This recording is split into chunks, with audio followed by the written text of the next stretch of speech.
Hello, friends, and welcome back to the Sunshine Cafe. I'm Lisa Roers, your host, and today I'm launching the first of two summer replays. Today's summer replay is one of our most gripping episodes ever, especially if you've ever dealt with depression or have a loved one who's received a diagnosis of depression.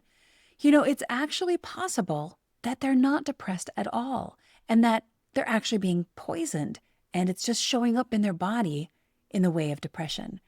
So, if something doesn't quite seem right for you with that diagnosis of depression, you might be like my guest today, Tom, who really wasn't depressed at all, but was being poisoned.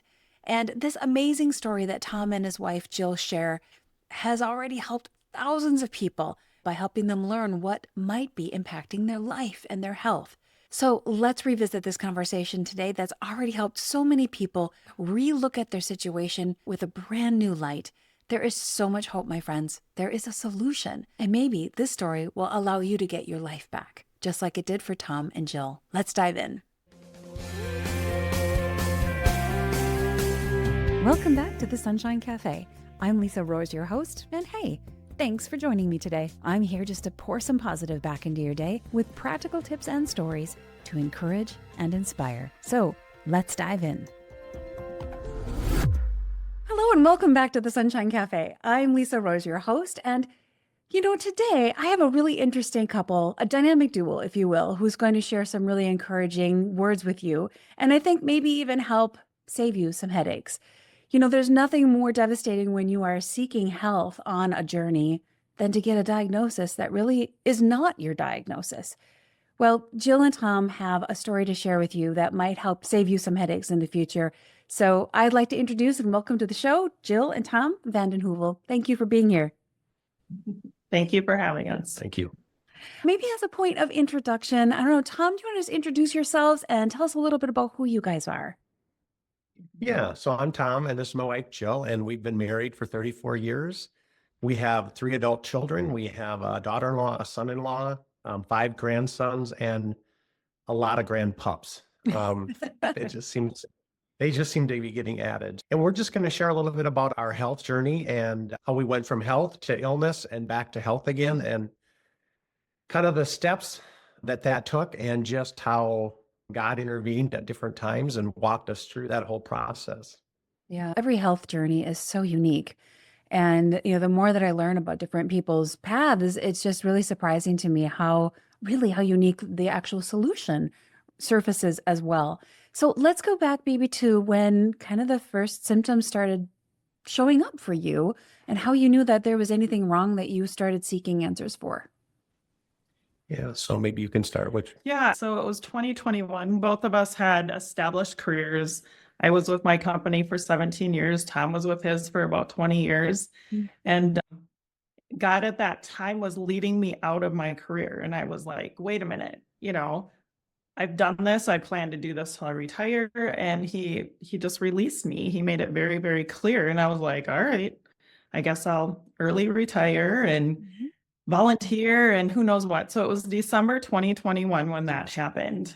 And then it was February of 2022 where Tom started experiencing symptoms of anxiety, kind of panic attacks, sleepless nights. He wasn't himself.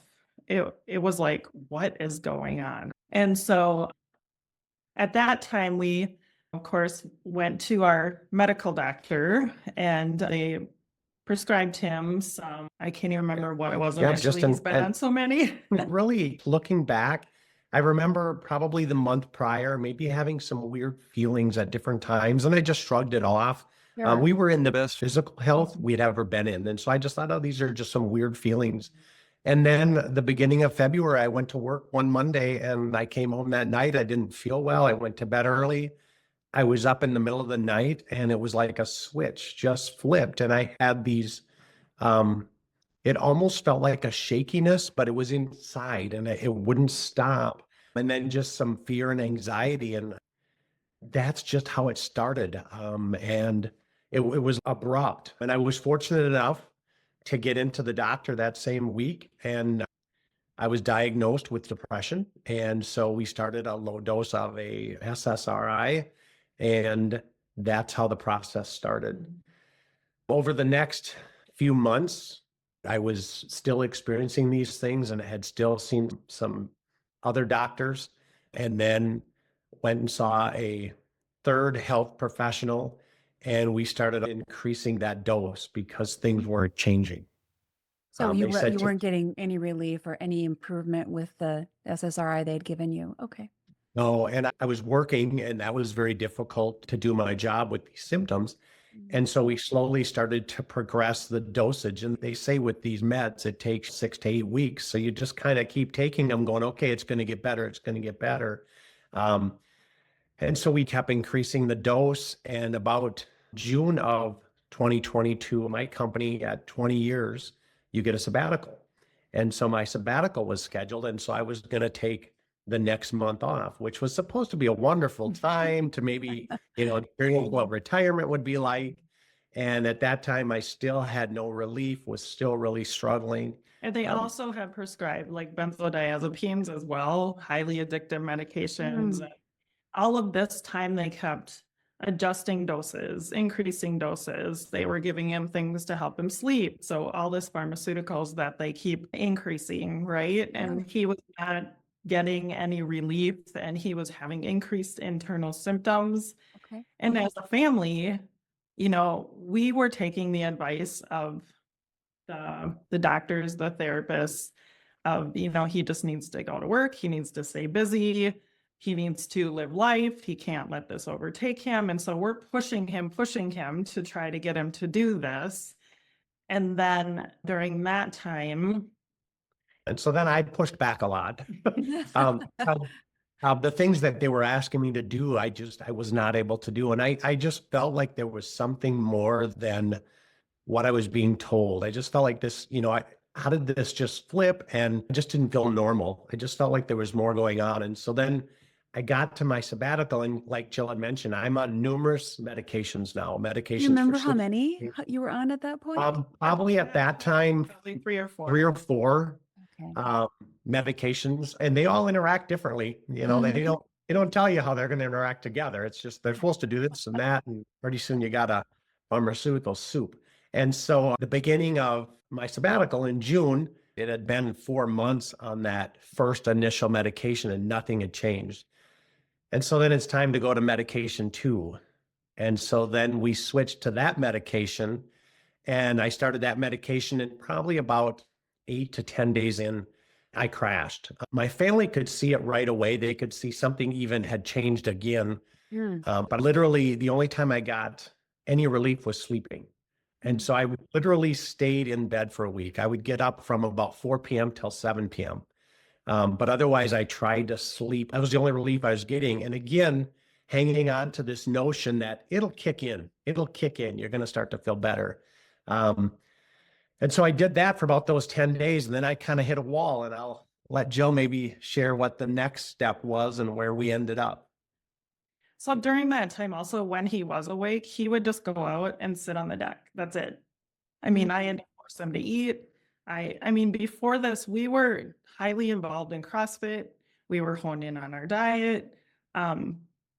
We were in the best shapes of our life, and he wasn't eating. He was losing weight. He just wanted to sleep all the time. I'm trying to get him up. We were arguing all the time because he's not himself, and I'm panicking, like, what is going on, right? And even the doctors were like, I don't know why this isn't helping. So then at the end of, or middle of June-ish, I went to a relative's graduation open house out of town. I called home, and I couldn't get a hold of him. He wouldn't answer. And I started panicking. So then I called my sister-in-law, and my daughter, her husband's in law enforcement. So anyway, we had a well check done because I was like an hour out, and they found it, couldn't get him. Finally, they got him to the door, right? So basically he was trying to self-medicate himself because he did not want to feel what was happening inside. Basically overdosed himself on whatever he could find. So we came home and found him.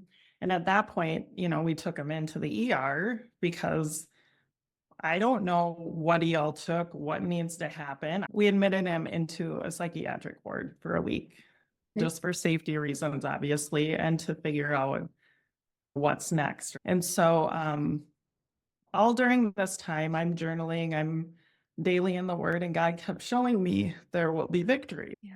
Even though at the time I was like, seriously? That does not look like victory to me, right? Because it kind of looked Um, like it was getting worse and worse. I mean, yeah, you wouldn't seeing even any tiny improvements.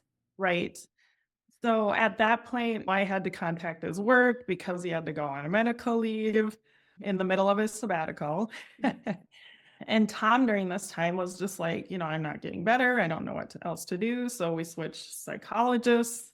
Of course, when he was inpatient, they switched his medications. And I was frustrated. They kept him on his benzodiazepines because he was obviously abusing them. So at that point, we locked up all of his medications. I was dispensing his medications. And he again, since they switched his meds and they said, okay, it'll be another 4 to 6 weeks that they could take to, do anything. So again, Tom, when he returned home, back Yeah. to the deck. Yeah. And then Oh. I came home and again, you're starting now on another dose, a different med. And so in my mind thinking, okay, I just got to ride this out. It's going to get better. And so I still didn't want to be awake. I still wanted to sleep. It was the only time I was getting relief, and I would try to explain to my family what I was feeling physically. There was a lot of mental anguish, but there was a lot of physical anguish, and I couldn't explain to them. I would tell them, I feel like I'm just shaking. And they're like, you're not shaking. And everybody's telling me this is in my head, no, it's just anxiety. You're not really feeling that. And I couldn't explain that to them. And so, And he kept saying, there's something not right in my head. There's just not right. I don't know what it is. And they kept telling him, it's just your anxiety. It's just your depression. You just need to keep moving forward. Do you recall, Tom, that whole time about being in the psychiatric ward? And do you have a crystal memory of all that? I have a pretty good memory. My memory did during this whole period, I did have blips of where I couldn't remember things, but I do remember going in and, I had taken that day more than the prescribed amount. I wasn't like unconscious or anything like that, but I'd taken more than the prescribed amount because I'm like, more is better. It's going to give me relief. Kind of like when you have a headache and you take some aspirin and I'm going to take some more. You can't do that with these drugs. And so, when I went in, I remember meeting with the psychiatrist there the next day, and we talked about it, and they switched me to another. This now would be my third SSRI. And I remember being in there and, I would meet daily with them about the medications, and they were adding some things here and there and switching some things. And a lot of it was about mind distraction. Like, like you need to look outside and think of what things smell like and look like. And just, it was almost like this anxiety and depression was just something that, I could just kind of concentrate on other things and don't ruminate about how you're feeling. And I was so frustrated because I'm like, you guys, that's not what I'm experiencing. This is just the physical feeling that will not go away. I can't stop it. And it's so uncomfortable. And my poor family, we're all listening to the professionals and they can't understand why I can't just do these things. And I'm trying to tell them I can't do these things. And so there was a lot of conflict, and we've never been an arguing couple. And we had bitter arguments that we had never experienced. And especially when I came home and my sanctuary then was sleep, or I'd go sit on the deck and I would almost try to be as calm as I could. So I would just feel like I wasn't feeling this. And I didn't want to make myself a sandwich. I just wanted to be waited on because all I was doing was waiting for the medication to catch up. And so we did that from the middle of June until the middle of August. And then we had another episode. And throughout all of this, there was all kinds of, we call them God winks, where things happen and we're like, okay, God, we understand you're in this, you're with us. I didn't always get answers I was looking for from people, but I did get things that, looking back, it's like, oh my gosh, that was instrumental in what was going on. And so Let me backtrack to where he was in the psych ward the first time. Share the story of that young gal. Oh, people are admitted at all times. And so they come, and this gal, I don't know. I wasn't really, I'm a pretty outgoing person, but I wasn't really very outgoing there. I just wanted to be comfortable. And so this gal, I remember we were having a discussion. She had a rough entry into the unit, and that's a whole different experience. And that night we were sitting there, and we were at these tables, and it was just me and her at that time. And I don't know how we got on the subject, but she had commented that, and it was just, I mean, the hair on I don't have hair, but the hair on the back of my neck stood up. And she said, yeah, there's a special place for me in hell. And I'm just like, the hair on the back of my neck kind of stood up. And prior to this, we had a sermon series in church for about 4 weeks on hell. And I'm just like, oh man. And so that's kind of in your mind. And so I just asked her questions about, well, why do you think you're going to hell? And she said, well, I'm a bad person and I've done bad things. And so I said, well, who goes to hell and who doesn't? And she said, well, murderers go to hell. And, so she was kind of categorizing who goes to hell and who doesn't. And I said, well, that's not totally true. And I said, and so then I kind of shared the gospel with her. Wow. She was very like, oh, wait a minute. So murderers don't necessarily go to hell. And I'm like, well, that's a pretty big sin, but there's not one sin is worse than the other. They're all sins. And so we kind of had that discussion. I shared the gospel with her. And then I told her, I said, why don't you write down John 3:16 and just look at that. I said, and read that. That'll help you. And I said, they have a clergyman that comes to the unit. I said, maybe you can ask them questions. They're going to explain it better than I can, but I can tell you a little bit. And then I had left that conversation and I thought, I don't know if she's going to look that verse up. So in the library, they had Bibles. And so I went and got her a Bible and I brought it and I said, the verse is in here if you want to look that up. And so again, God had these wings. I'm like, why is this happening in this place? Why do I have to be here to do that? So yeah, that was kind of unique. So anyway, I just wanted to have him share that because this is part of exactly why God has us exactly where he wants us in these situations, even though it's chaotic for us. Tom needed to be there for her on that day. Absolutely. Wow. And so as he's still being tortured inside, we get to the end of August and he kept saying, I can't do this. And, I basically was staying with him 24/7 or had someone with him to keep him alive, right, during this and try to figure out how can we help him? How can we do this, right?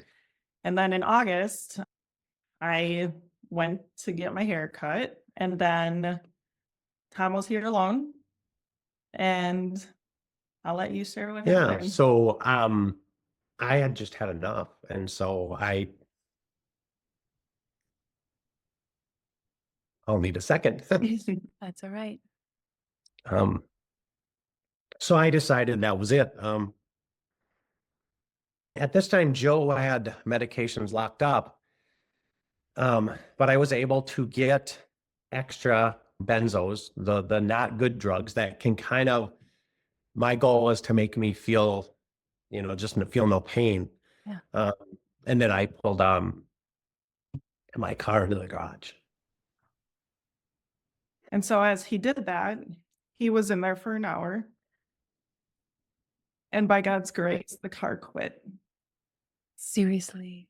So you were in the garage door shut.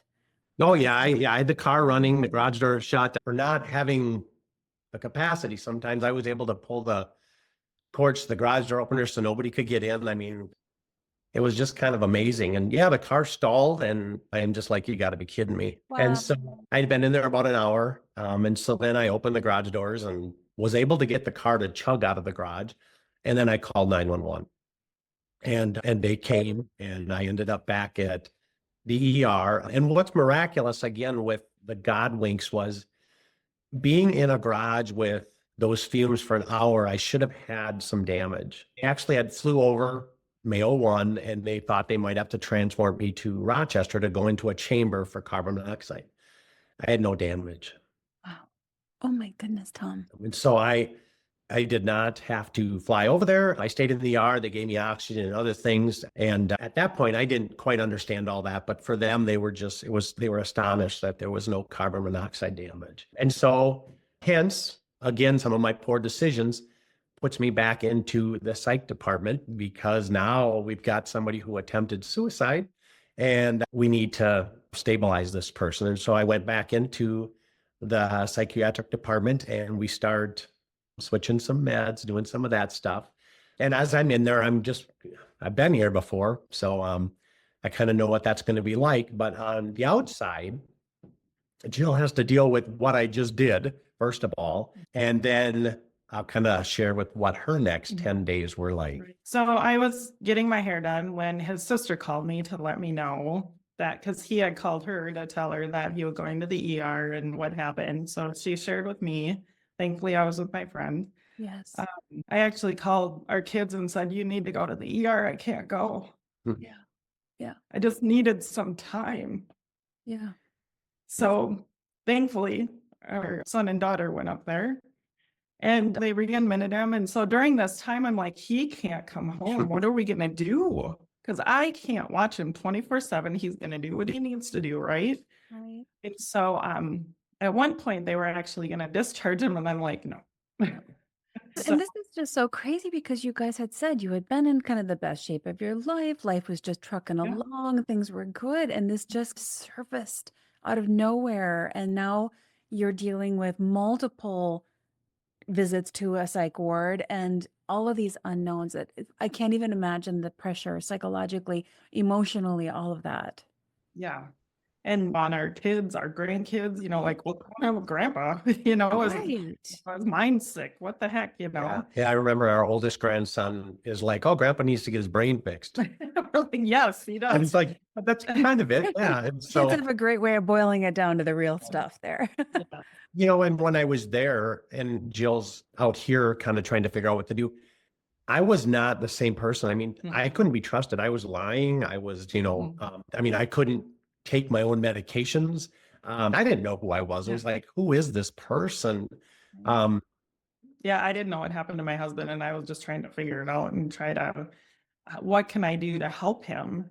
And so, next step, we found this inpatient facility in Wisconsin that would accept him. And I'm like, okay, this is our next step. Of course, you go on their website and they raving reviews, right? So I told my son, I said, if this place doesn't help him, your dad is going to be so mad at me. And I felt horrible sending him to these places, but I didn't know what else to do. Right. So he went to this place in Wisconsin and it was an inpatient. So he was basically locked in this place and had roommates and all this, went to classes. And of course, they say, we can help him. We will get this figured out. Well, they changed his medications again. They up his medications. And this psychiatrist he dealt with, she was perplexed. Why is this not working? I would get to go visit him every weekend because it was so far away. It was about 3 or 4 hours away for me. So I got to go see him Saturdays and Sundays for 2 hours. And so, And I Jill, would drive I'm sorry, how long was he there? 8 weeks. Oh my goodness. Wow. So I could go, every weekend. So I could see him, a couple hours here and there. But when I would go, I would not see any change. It was the same. He was just being tortured inside. He would cry with me. He would just be so ruminating on everything. And I'm just like, okay, we can't keep talking about this. And a friend of mine went with me one time. And at one point he was laying on the floor. I laid on him and I just held him and prayed. And then the next minute we're walking around the room yelling at each other. It's just, it was crazy. And then also the psychiatrist, I was so frustrated with him that he wasn't responding. The very last week, they basically said, I think it's best if we cut ties with your wife, that you don't communicate with her. She doesn't come visit. Because it's like he's dependent on me is what they said. And he needed to be dependent on them. So they basically stepped him down into the psych ward the last week. Oh gosh. Medicated the heck out of him. And then I get a call from him one day and he says, they're discharging me. I'm like, what? Wow. I'm like, okay. So I'm driving over there and they're like, okay, you're going to meet with the nurse for discharge, whatever. I'm about a half hour out from getting him and he calls me, he goes, hey, where are you? And I'm like, oh, about a half hour out. Okay, well, I'm in the lobby waiting for you. I'm like, what? And so I get there. I don't hardly recognize him because he's put on weight because their food there wasn't great. So I brought him a lot of snacks to snack on. That's what I ate. That's what I ate. Plus the medications, he was so bloated. Sure. Everything. And he's, like the hotel carts that you put your luggage on. So he had all of his belongings there, plus a paper bag about this big full of all the medications he was on or had been on during his stay there because they were his, Oh my goodness. including benzodiazepines, right? Right back to that one again. How many were in that Well, bag? I honestly don't even know. I was so like, Yeah. I mean, for those who are listening and can't see, Jill is holding up like a foot by foot sized bag here. like when you go to a boutique and you buy some sweaters and they put it in those paper bags, that's basically the size of the what, medication bag. yeah. Wow. Because they were his, they had to send him home with them. But he's getting in the lobby with all of his stuff and these medications. So we get there, and also he hasn't been able to shave in how long? So he's just hairy all over. Well, nah, I didn't have a lot, but I did have a lot of facial hair. Yeah. And I could tell he was very medicated, and I'm just like, oh my gosh. So get him loaded up, head home, and he thought he could drive. So at one point, I'm like, it was against my best judgment. I allowed him to try to drive. He couldn't figure out how to start the car, to put his foot on the brake to start it, because he's like, oh, it's just been so long, I don't remember. And That's a good sign, maybe not to drive. I didn't drive very long. It was like- it was a couple of miles, and I like- had to so after that, because he was so medicated, I mean, when he got home, my daughter and our daughter still lived with us. I mean, we went through that, and we're just trying to dispense of all these drugs. Like, we can't have these around. What the heck? You know, I mean, 3/4 of them he didn't even take anymore. And they suggested he go to a step down type place, which was about an hour from where we were. It was kind of a day type. It was, yeah, I was day camp. basically. I would go there. I'd have to be there by like 9 a.m, and I'd go there till like 3. And of course, I was fortunate enough. Jill still was retired, and so she was able to take me. I wouldn't have been able to drive there. She was able to take me up there, drop me off, go, do what she was going to do for the day, and then pick me up. And during this time, they started to wean me off some of the medications, For my request. and I started to slowly kind of feel a little better, just a little bit. And so through that process, then we went from going to class to virtual for a while. And then I had to do reports every week. When they started to look better and when they were getting the reporting, my insurance basically said, he's well enough, he can't come anymore. And so we got basically a couple hours notice. Hey, you're no longer enrolled. The insurance says you're well enough. And I did not feel normal, but I didn't feel as bad as I had been feeling. And so I'm like, well, maybe everything's starting to gel. How were you guys, if I can just ask, how were you guys paying for all of this with you being retired and then you not being able to work? Well, he How was does- on medical leave from Okay. work. Thankfully, he was getting a percentage of his pay, which was helpful. Okay. And during the time he was in Wisconsin, they actually notified him they had filled his position. Oh, And so he was still on leave. And then when he got discharged from this last place, he asked if there was another position that he could go back to. And so there was.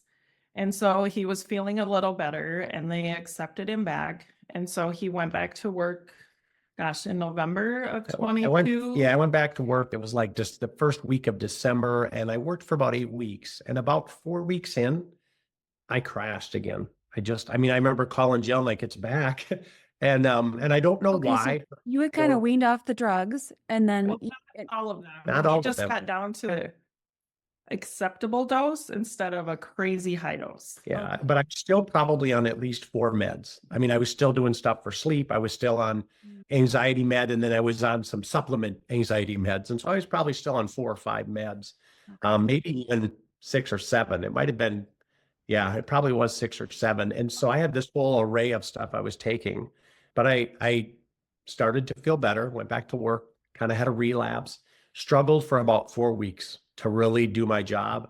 Ended up having a meeting with my boss and his boss, who was my former boss, and our HR department. And they said, we can tell you're not yourself these last few weeks.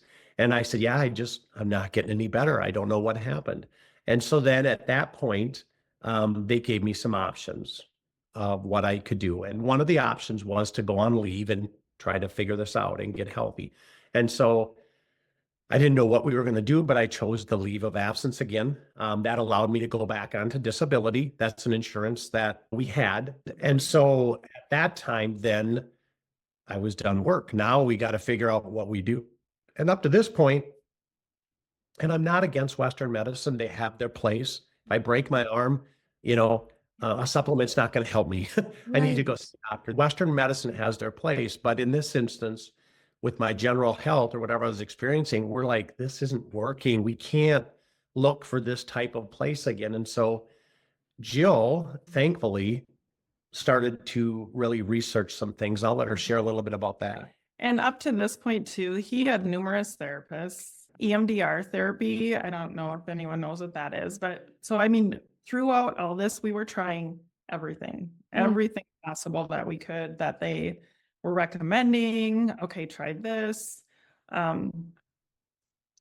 Thankfully his work had this company that they recently joined up with that actually were a great resource for us at that time and helped find therapists and all of this, which was kind of my resource as well. They allowed me to have a therapist, my daughter to have a therapist. So that was really helpful.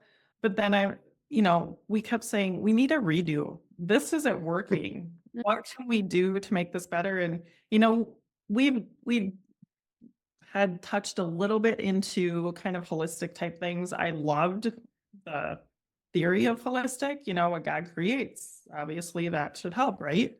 But I knew he needed something like an inpatient type thing because he wasn't safe again. Okay. And I'm like, we can't keep going down this avenue. Right. And can I share just a Yeah, little? absolutely. And so one of the things with me this whole time, because now it had been a year. This was February to February. So we dealt with this for a year. I've been off all but 2 months in that year. Jill's full-time job is trying to take care of me and find me care and research things. And so again, God's plan. Jill would not have been able to do this if she was working. Right. She needed to be a full-time caregiver, and we're too young for that, but that's what happened. So then my whole solution to all this was they're going to give me a medication that's going to just make me feel right. And I was on high blood pressure prior to this, and you take that pill and it controls your blood pressure. Why can't I take another pill and have it do this? And so they had brought up over the course of this year, maybe I need to get off some of this stuff. Should I be doing some all natural stuff? And I'm like, no. These guys know what they're talking about. These are professional. Yeah, I kept telling Jill, but my family too would kind of interject it. And I kept telling them all, nope, it's just got to be a pill. And so I think this year of suffering for all of us, it wasn't just me. I learned later because I was so into this that I wasn't the only one going through it, even though I felt like it was just me. A lot of other people were suffering. And it took that year for me to even consider something else. And so I'll let Jill talk about her research. Right. So I found one place in the whole US that had an inpatient holistic treatment place. I called them, I asked questions, and of course, insurance doesn't pay for that. So it's an out of pocket and tens of thousands of dollars to go there. And I was like, I believe this is the place we need to go for you to get off your medications, because that's what they talked about, getting off the medications, finding the root cause, things like this. And I presented it to him and he's just like, I don't know how we can make that work. I don't know. And he looked at it a little bit. And so when he ended up going on leave, medical leave, I'm like, okay, you have time to go. You don't have to take off of work. And some things really fell into place quickly that God basically gave us the green light that this needs to happen. So we were able to get the money in 3 days. Oh my goodness. Yeah, thousands of dollars, 3 days. Tens of thousands of It's dollars. like, you had asked about how did we do this financially? I don't know. I don't know God's math. Yeah. I don't know. It just has worked out. It's crazy. Wow. One other thing is his family asked if he would be tested for ADHD to see if maybe that was part of the issue. And so he had visited this, I can't even remember her title, but anyway, remotely visited her. And she basically said, no, I don't think you have this. You've led a normal life. Yeah. I believe this is more physical than it is mental. And so he shared with her this place we were considering. And she said, you need to go. Nice confirmation. And we went to church, and the person, which wasn't our normal pastor, was giving the sermon. And during the sermon, he put this picture up on the screen, and it was of this church in the place where we were looking at. Another confirmation. And my daughter and I were sitting there, and we were just listening, and all of a sudden Tom's looking at us, and I'm like, he goes, Jill. That's the place. And I'm like, oh, okay. So that was God confirming again that that's where we need to go. So we got the money, we got these confirmations, and basically, I think, didn't you end up going in about a week? It was crazy. Yeah. When we got the finances in 3 days, and I think within talking about it, getting the financing, having 3 confirmations of I don't have to work. We got this sign at church. We got this lady that says you need to go. I was on a plane to Arizona. One of my siblings went down with me. Because during that time, we decided that I needed to get a job because we didn't know what was all going to happen with finances. Sure. And so I got a job, and I started the job that Monday, and he went to Arizona on Wednesday. Oh, wow. Oh, my goodness. Wow. Yeah. So Tom went there for his 8-week stay. Yeah, I can kind of share a little bit Yeah. about this place. So it's an all natural place. And so their goal is they don't necessarily say they can get you off all meds. Their goal is to get you off as much as they can and to first find the root cause. And so when I got there, the first day I went there, I met with some people, just a small group. And then the next day, I went and had a bunch of blood work done. Mhm. In fact, I don't know if they left any. I was just like, are you done? I mean, it was like, I kid you not, it was probably 10 vials of blood. I had to do a urine sample. And then I went and met with my medical team. They have a team of people that you meet with. And I said, well, this is what I'm diagnosed with. And they said, we don't care. And at first, I thought it was a little rude. Like, we don't care about your diagnosis. And I'm in my mind going, I came all this way and you don't even want to hear? Yeah. It was in my mind. And they said, because we're going to find the root. Yeah. That's just the label that Western medicine has put on it as far as what the symptoms are showing. But that's not the reason you're sick. That's just what they're calling it. Right. And so then I'm like, okay. And so then I described what I was experiencing.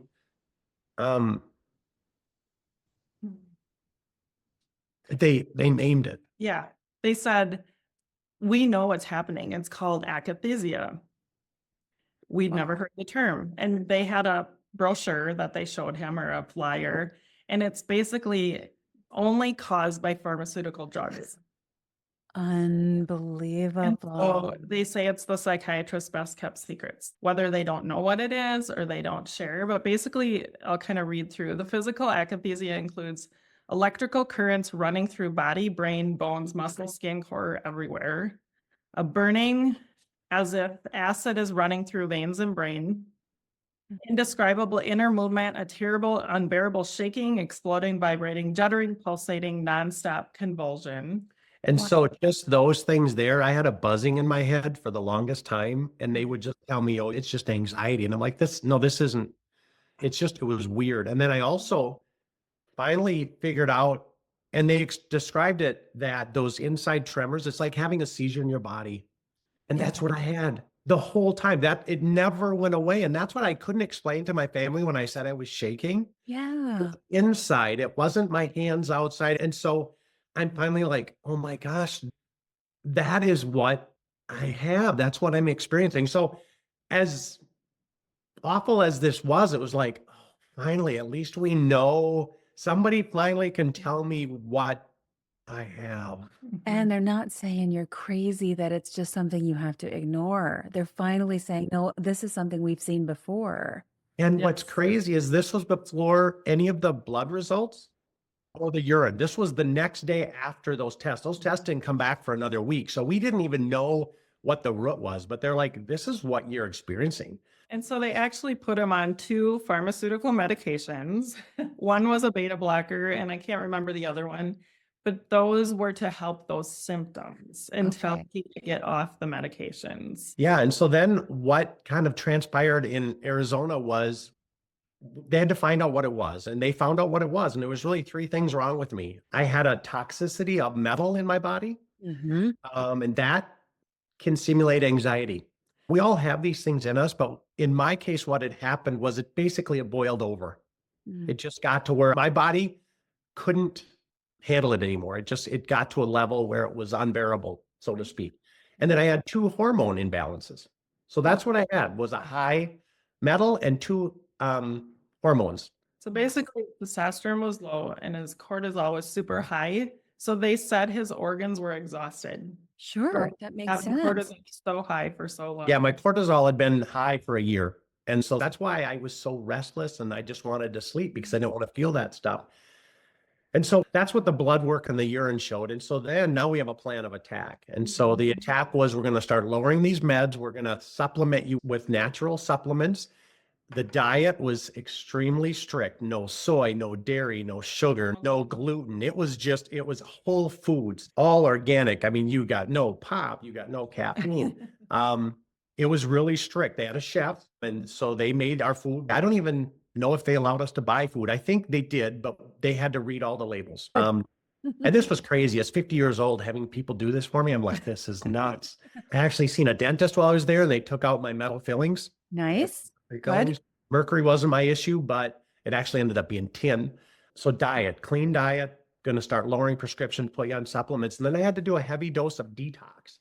And so they had what they called the detox shop. And we would go there Monday through Friday, and you could go anytime you wanted. They opened at 9. And I had one of the counselors tell me one time, he says, you know, some of these people roll in at 10 and you only get 4 hours there. And he said, you know, he goes, if you roll in at 10 and you're here 40 days of treatment for that, because you don't go on weekends, he's like, you're shorting yourself 40 hours. And I'm like, you know what? I paid a lot of money to come here, getting all 4 hours. And so I made sure I was on the first trip because the detox shop was about 3 blocks away. And I was always there at 9. I got there when they opened, because I mean, they found out what was wrong with me. They're telling me they can fix it.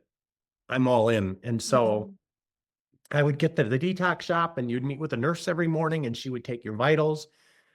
They would give you some supplements. You'd have to do a little amount of exercise, about 20 minutes, and then you could do all kinds of treatments. Sauna, they wanted you to sauna up to 2 hours. You'd get out about every 15 minutes to rinse off the toxins because they gave you supplements to also help you sweat out toxins. Exactly. And so that was part of the treatment. So you'd rinse off those toxins every 15 minutes. I was able to build up to 2 hours. It's a long time being in and out of a sauna. We did ionic foot baths where just a little electrical thing in the water that would basically pull out inflammation and things from your feet. The bottom of your feet have the most pores.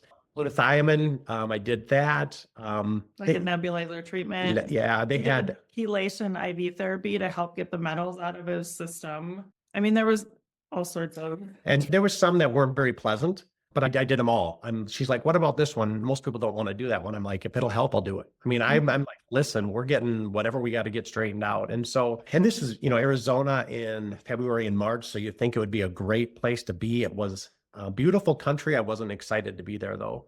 And so every Friday I got to meet with the naturopath doctor and the detox doctor. And I would be like, okay, nothing's changing. I still feel this way. And they're like, you have to understand something when you're dealing with natural stuff. First of all, we got to clean your body up. And this is cleaning your body up and we're getting stuff out and we're putting good in, but it's not like an oil change where it's 30 minutes. And at this point, I'm not a very patient person anyways, but I'm like, come on.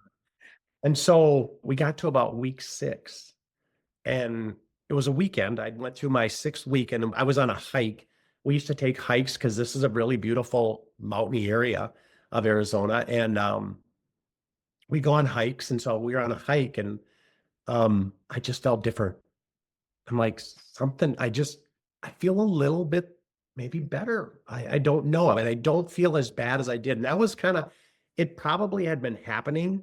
That was the first time I'm like, okay, wait a minute, something's changing. First time it registered. Sure. Yeah, and so I'll share a little bit about what Jill was going through at home because we were both having different journeys that this time. So looking back at my journaling, like when he ended up going to Wisconsin, I instantly stopped journaling for whatever reason. And now looking back, that's when my bitterness, anger really started kicking in. Like, okay, is this going to be forever? What am I going to do here? This is not my husband. I don't know what to do. And so when he went to Arizona, like he said, his sister flew him down because I'm like, I'm not flying him down. Mhm. Yeah, I'm kind of done. You know, starting my job. And I had gotten to a point where I was like, okay, when he comes home, he's going to sleep in the bedroom downstairs. I'm done until he gets this figured out. Like I was done. Well, while he was in Arizona, I was invited to this conference. And it was Jennifer Martin Dark Horse Conference, and it was on trauma healing. And when a friend of mine was like, you know, I kind of been prompted to go to this too. Let's go. And I'm just like, this is completely out of my comfort zone. Yes, thank goodness for good friends. I know. And I was just like, all right, God, if you want me to go here, I'm open. You know, I have no idea.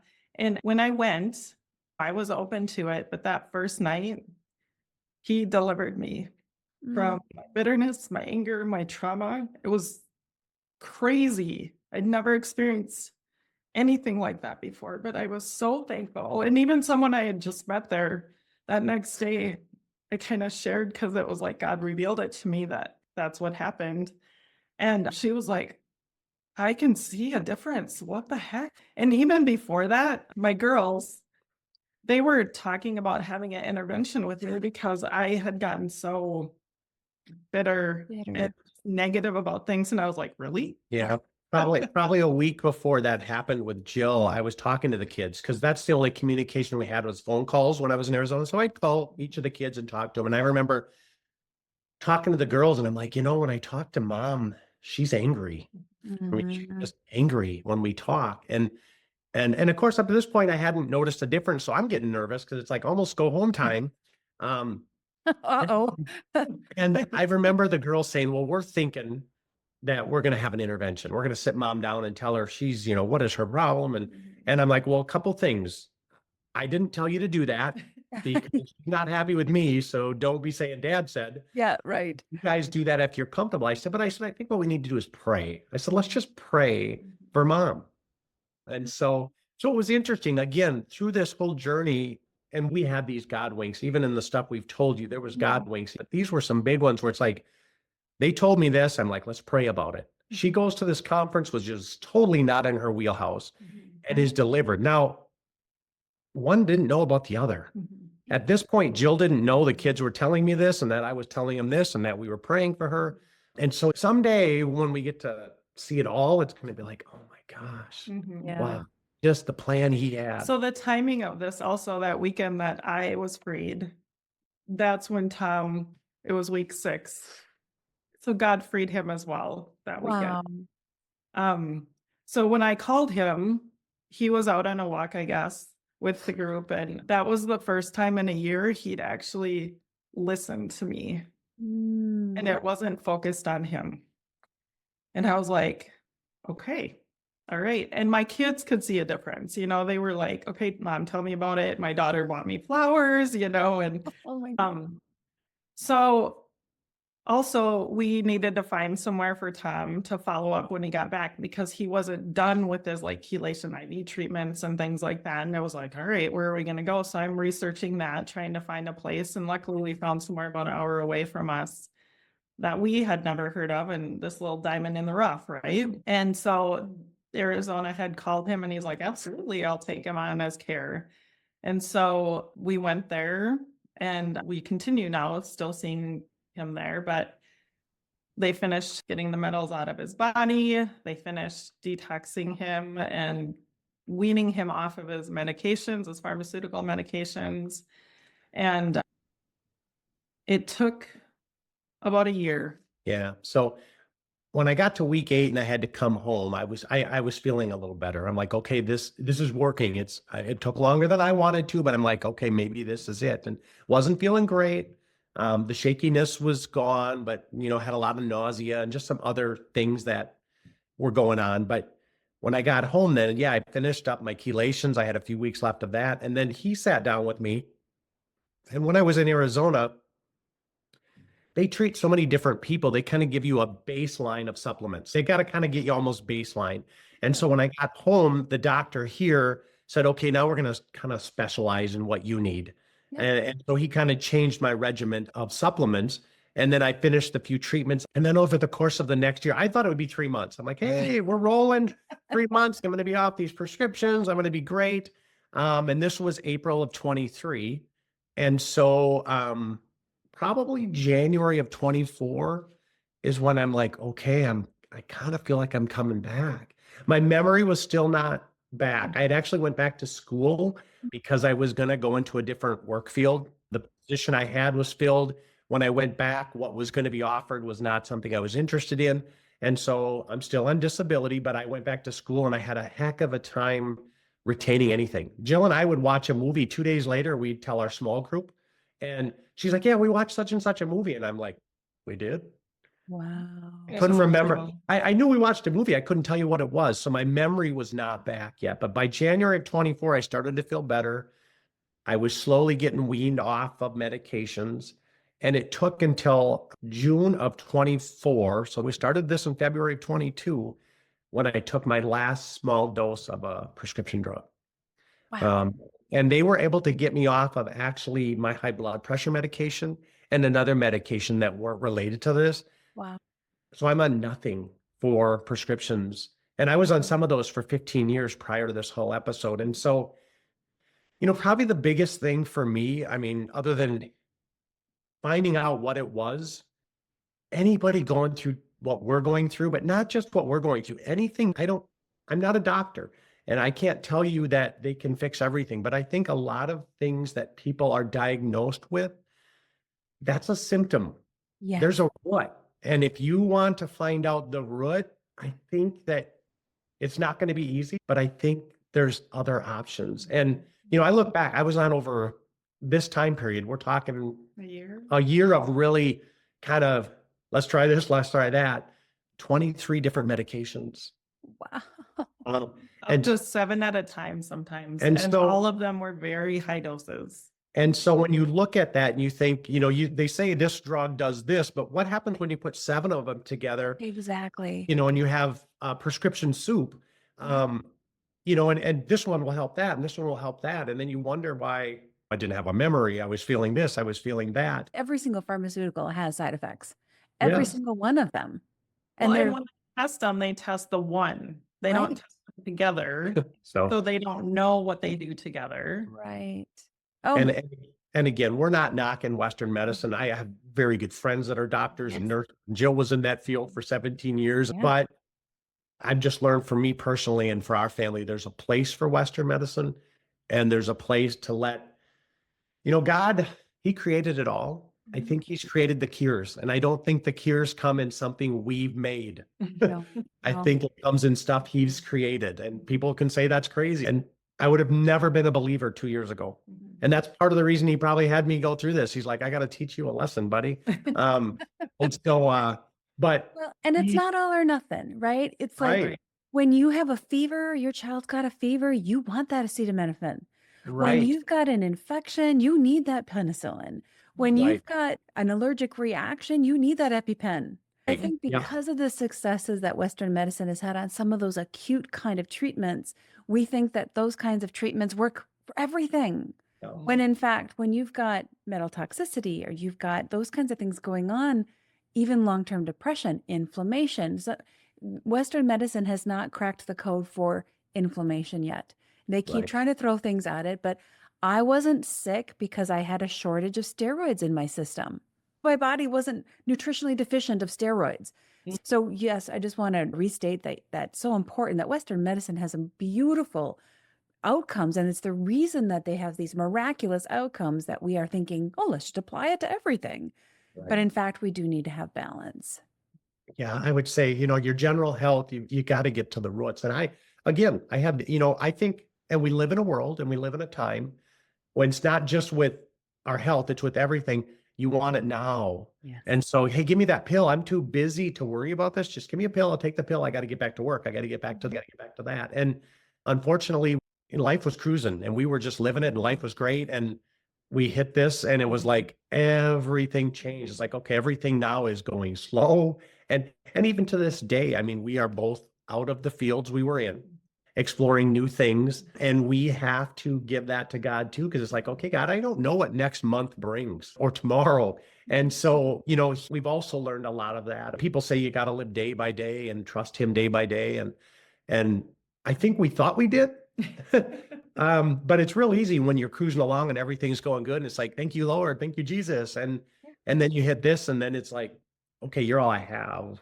Well, and it's easy because our insurances pay for Western medicine. It's easy to go Right. that foot. And to Yes. think of more of the holistic naturopathic, it's a commitment. It's a sacrifice you have to really think about because you are paying out of your pocket most of the time. Yeah. But if you think about your health, is it worth it? And there's hope out there. This is kind of our goal to share our story is there's hope. It's not a dead end. It's not you're not stuck where you're at. You are not your diagnosis. Right. That is not your identity. There's more. And God wants us healed and happy here on earth because he wants us to do his work. Yeah. And it's not just, I mean, we talk mental health here because of what we went through and what I was, and I'll always say it was a misdiagnosis because the root is what really was wrong with me. Right. It'll be in my medical record forever. I'm not going to contest it. It really doesn't matter. But I know that's not what I had. I had these root problems. And I think that's with anything people are going through, not just mental health. Just consider, I looked at how I felt and how I feel now. Even just a quick kind of off the blurb story, but Jill wasn't feeling real great. And at one point recently in the last 6 months or maybe 8 months, and I said, you need to go see this doctor. And she's like, let's just get you straightened out, buddy. And before we start investing in me. And I said, no, it's time for you to go. And so she went and met with him and she said, hey, these are the things I'm experiencing. Nothing to the level I went through, but just some things. And he said, if you would have went to your Western medicine doctor, he would have put you on an SSRI today. Yes. And that's not her problem. Mm-mm. And so he started her down a whole other path. And, they're still trying to figure things out. But a lot of that stuff has changed for her. Yeah. And so we were both just floored. I'm like, really? And he's like, because he actually is an MD too. So he has both. So he knows. And so even for me to go, what? She's not even dealing with what I was dealing with. Why would she go on that drug? Yeah. So how are you feeling today, Tom? Are you feeling back to your pre-symptom Tom? For the most part, I think I'm doing pretty well. Every once in a while, I'll have a little memory issue. And that's hard too, because a lot of that 1.5 to 2 years, if things did happen and I don't remember them, I'm not going to remember them now. And so I kind of feel like I've lost a little bit of that. I remember a lot of it, but there's certain things that I don't remember. And Joe will bring up and say, do you remember that? And I'm like, no. We went to a conference and the person covered this whole subject. We went 6 months later and she covered the same topic and I didn't remember the last one. I was like, it should be in your notes. I'm like, what are you talking about? But it's gotten a ton better. Probably the most mentally and just even those sensations are all gone. Now we just need to get it back to our diet and physical health because we look back and we're like, oh man, but no, I feel great, but it's been a journey. Mm-hmm. Yeah. Well, anybody, again, this podcast goes out both audio as well as video. And so for anyone just listening today, you got to know that Tom just has a nice, joyful glow on his face, as does Jill. So, it's nice to see that you guys have been able to come back to a place where you're grounded and you found your joy again and you passed the craziness of what was going on and you're more into slowly moving forward. And I think I will go out on a limb and say, I think your memory is going to continue to improve because neurological changes and damage is the slowest part to heal. And so that'll come back over time. But what a journey this whole cycle has been for you of going full circle, of experiencing that whole year or year and a half on a bunch of medicines that were actually making you worse when what you really needed to do was empty the bucket of toxicity. You're basically filling already full bucket of toxicity with more toxins. Yeah. Absolutely. Oh, well, I am so grateful for the time you guys that you took to share your story. Before we wrap up, are there any final takeaways that you want to just make sure people are aware of as any encouragements or takeaways that you'd like them to know? I guess just know they're not alone. Thankfully, we were surrounded by our small group, our church, our friends' churches, and they were continually praying for us. They were as perplexed as we were through all this. But even, if you don't have that community, don't isolate yourself. Get out, be with people, even if you're a blubbering mess. Share with people, allow them to be with you, pray with you, reach out if you need that person. But yeah, I mean, you're not alone. There's hope. That's the big thing. There's hope. And I think one of the reasons we want to be able to share is hopefully people don't have to get to the point we did. Right. Maybe they're feeling kind of something and they're like, hey, you know what? Maybe this is more than I think it is. Because this could have been a whole different story if I would have known this a year prior. Like I said, for me, it was almost felt like a switch, but hopefully people don't have to go through what I went through and what my family went through and my friends. I'm so thankful that even Jill stuck around because I wasn't the person that she thought I did. I wasn't the person I thought I was. And so we just hope it can help people. I know it will actually, because yes, your story could have been a lot better if you had found out about it a year earlier. But if that car hadn't stalled or if other things hadn't happened, you wouldn't be here to tell this story. Absolutely. So because of that, I know this story is going to affect and impact people. And I'm really grateful and honored that I can help share that story. So thank you. Thank you. I just love how Jill and Tom have worked together through this entire process and never gave up on each other as they were seeking out solutions. I have 6 helpful takeaways for you today. Number 1, the importance of holistic health. Traditional Western medicine may not have all the answers. Well, at least not all the time. While we all too often just want to take a pill and have our comforts restored, Jill and Tom's journey is a reminder that shows us that can actually create more problems. Getting to the root cause is the real key. If your body's overloaded with toxins from pharmaceuticals or other environmental pressures, putting more pharmaceutical pressure in the body is not going to help. We must always be asking why. Why am I feeling like this? Why am I getting these symptoms? And then be willing to take the time needed to address the root cause, because that's when we'll find breakthroughs that conventional treatments may never discover. We need to keep asking why. We need a balanced approach, and we need to realize that there is a place for both Western and alternative medicine when we're trying to heal and we aren't getting the answers. Number 2, your emotional and mental health really matters. Mental health struggles like Tom's panic attacks and anxiety that he felt have a deep emotional toll on the person and their spouse and really the entire family. When a family member is sick, often the weight falls to just one person. That person has to deal with their own fears and concerns about the matter, but they are also usually the one who has to do all the research and all the discussion with doctors and facilities and figure out the prescriptions and manage all the financial burden. In this case, Jill was carrying all of the emotional weight and the frustration with all those conventional treatments that were unfortunately not a help. The emotional and mental well-being of everyone involved is a critical component to overall recovery for the entire family. Number 3, the power of perseverance. Jill's relentless search for alternative options, despite her initial hesitations and the setbacks that they ran into along the way, played a critical role in Tom's recovery. Well, and in hers as well. And I cannot overstate this, my friends, don't give up. You will find a solution. You will find the right provider. You will find a holistic doctor or an allopathic doctor, but you will get to the root cause if you just don't give up. Even if everyone's telling you one thing and you know in your gut that something else is going on, keep on researching, keep on praying, keep on seeking answers, because you will find them. Number 4, God's timing and healing. Jill's emotional healing when she was at home and Tom's physical recovery while he was in Arizona illustrates the power of divine timing on how healing, whether physical or emotional, often comes when we least expect it. The journey is almost always about more than just a medical treatment. It's this crazy amalgamation of medical treatment and physical and emotional healing and spiritual growth. and the journey that we are all on to continue learning how to trust God and His plan. Number 5, recovery is a long, personal journey. Oh, I've said it so many times here at the Sunshine Cafe, but with some very rare exceptions, we do not get sick overnight. And the journey from illness to health isn't quick either. Sometimes we take weeks before we notice any healing, and sometimes we feel healing right away. You can rest assured that you'll have your ups and your downs on your journey back to health. Tom was ready to give up completely, as was Jill at one point. They both hit their lowest of lows.